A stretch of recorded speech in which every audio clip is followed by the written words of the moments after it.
Hello everyone. In this session, we want to take a look at some VPN protocols and authentication methods. Let's first look at VPN and how the authentication protocols and the encryption plays a part in secure data going across the internet. In our scenario here, we have the user who is outside of the corporate network. The user needs to connect to the corporate network, his office, which is the endpoint. So the user establishes a VPN connection. This VPN connection goes through what we call a secure tunnel using the internet. This tunnel is secured with encryption protocols. We have connection protocols, and these connection protocols allow communication, secure communication. The protocols themselves use encryption, so you can make sure that as your data goes across the line, it is secure. VPN uses 4 connection protocols. Point-to-point tunneling protocol, known as PPTP, and this protocol is widely available across virtually all platforms. Then we have L2TP, Layer 2 protocol, and this protocol is difficult to configure, but it is suitable for site-to-site VPNs and client VPNs. It's supported by Windows 2000 and up.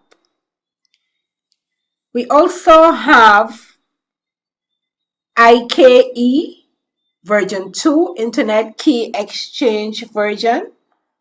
And this supports what we call VPN Reconnect. VPN Reconnect is a feature that allows a virtual private network connection to remain open during a brief interruption of internet service.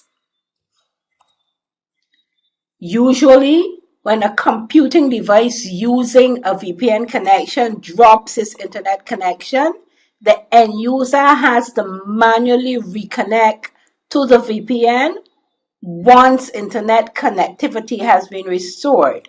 But if you have VPN Reconnect configured, the VPN tunnel is open for a configurable amount of time so that when internet service is restored, that VPN connection is automatically restored as well.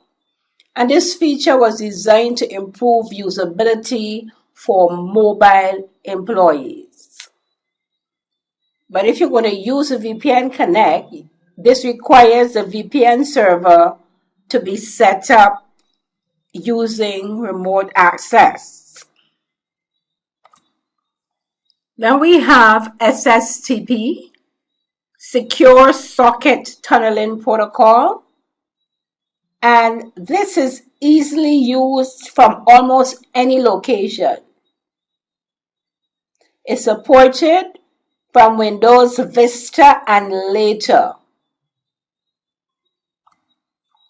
SSTP is used for client VPN only, not for site-to-site VPN, and is not cross-platform.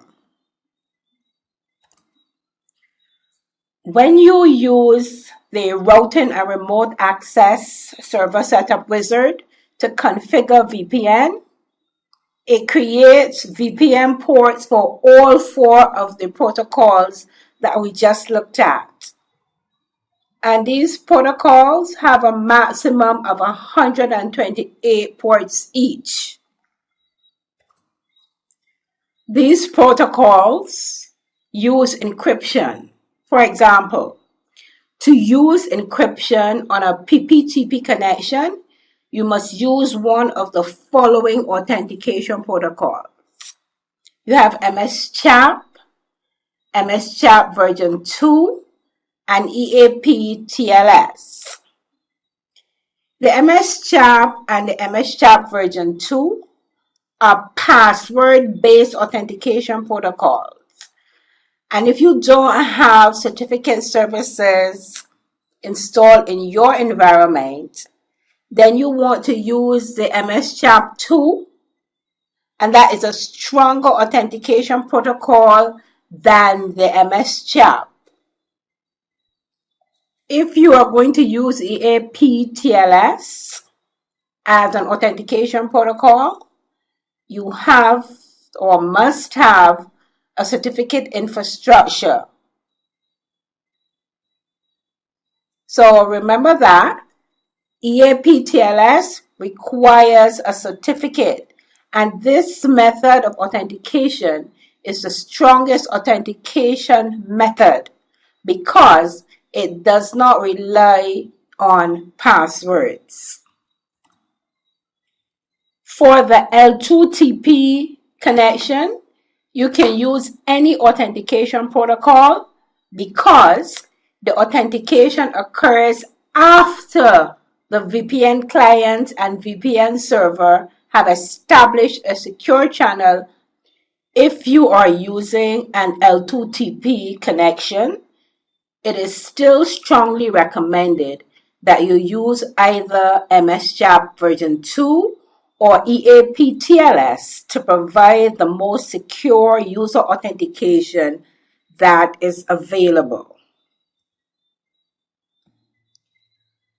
We want to take a look at configuring the available VPN protocols.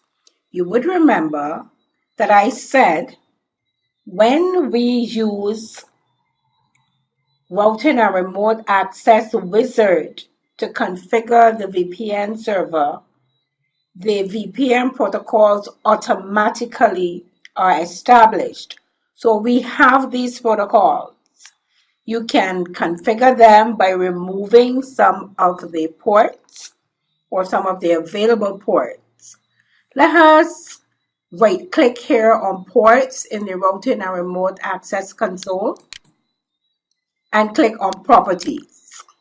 And we can see here that we have the SSCP, the IKEV, the PPT, the L2P, L2TP ports. All these protocols are used for connections. For example, let us say that we wanted to use the PPT protocol for connections.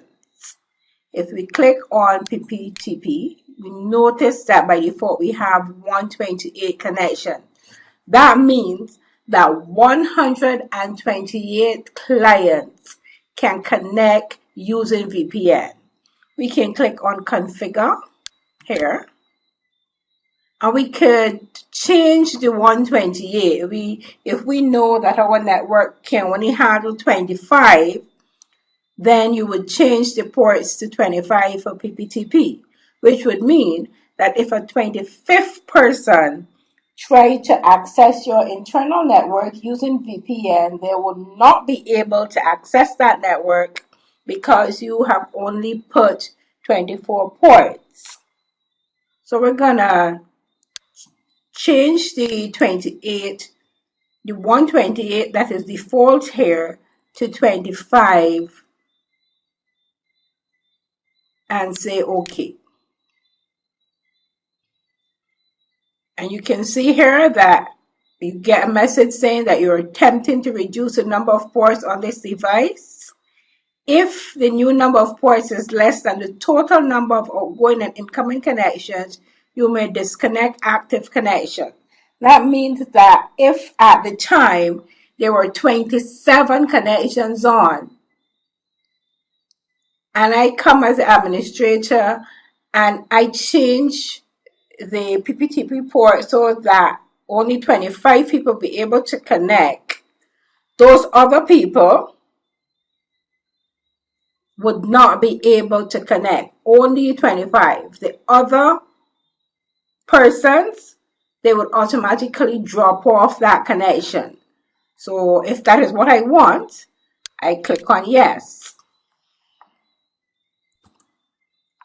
We're clicking here on OK to close the port property box because we want to now go and take a look at the authentication methods. To configure the authentication methods for the VPN server, you want to right-click on the VPN server and click on Properties. Then you want to click on the Security tab and click here on Authentication Methods. By default, you see we have the EAP and we have the MS-JAP version 2. But there are other choices. You have the CHAP, you have the unencrypted password, and you have the IKE version 2. Or you can allow remote systems to connect without authentication. So this is where you make your choice for the authentication protocol that you need to use. Let's click on OK to close the authentication method box. There's another setting that we need to pay attention to here, and it's the SSL certificate binding. And we have here use HTTP. We click on use HTTP. When selected, the SL certificate binding can use HTTP. When deselected, if you take it out, you then would need to specify the certificate that SSTP should use. So you can use a default certificate, or you will have to use a certificate that you have.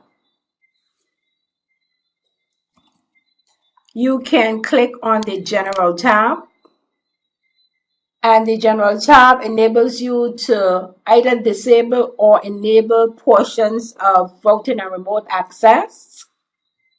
So you can enable this as a local area network, LAN routing only, land and demand dial tool, IP6 remote access server, IP4 router. You have some choices here. The IP version 4 tab allows you to decide if you're going to use DHCP to assign IP addresses, or if you're going to click the static address pool and manually put in the address range of the clients that you want to use your VPN connection. In our next session, we want to take a look at configuring remote dial-in settings for users. This is the end of our session on VPN protocols and authentication methods. I want to thank you for listening.